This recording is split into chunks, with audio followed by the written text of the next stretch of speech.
Independence Danny सिगांनो थामहिनबा 15 आगस्टनि सिगांनो एनएलएफबि केडारफोरा सिजफायाराव फैजोबगोन होननानै एमबाथा बिथाङा बुंदोंमोन आरो बिथाङा बुंनाय बादियैनो दिनै 8 आगस्ट 2021 मायथाइ सा 30सो बा 30निख्रुइ बांसिन एनएलएफबि केडारफोरा क'क्राझारनि सिङाव थानाय जाहारबारि हाग्रानिफ्राय जाहारबारि गामिनि गेजेरजों बिटिआरआव फैफिनदों थामहिनबा क'क्राझार डिस्ट्रिक्टआव फैदों आरो एमबाथा बिथाङा गावनो थांनानै बिथांमोनखौ बरायहैदों।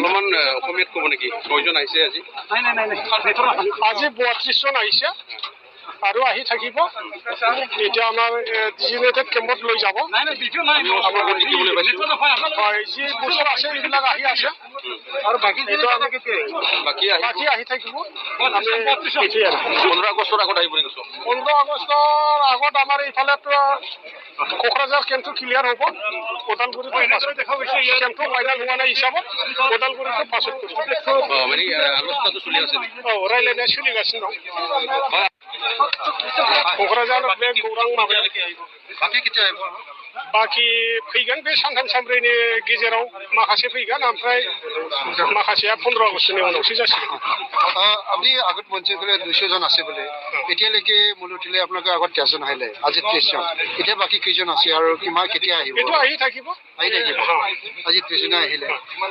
বডি টু ৰাইট নাও আলোচনা কেনেকৈ আছে everything is going fine and we have been in the contact with Honorable CM sir and BTR CM.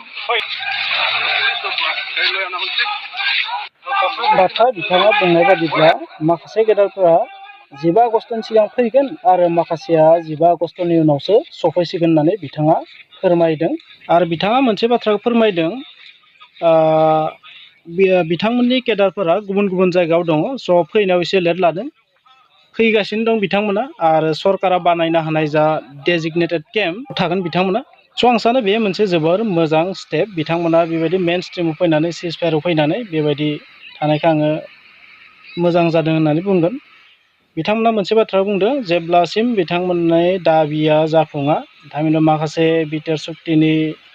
इमप्लिमेन्टेसना जुदि जायाबा आरो लोगोसे रन्जन दैमारि बिथांखौ जेब्लासिम जेलनिफ्राय हगारा अब्लासिम बिथांमोना सिजफायार अबस्थायावनो थागोन होननानै बिथाङा बुंदों स' बे मोनसे जोबोर मोजां स्टेप होननानै आं सानो थेंक इउ।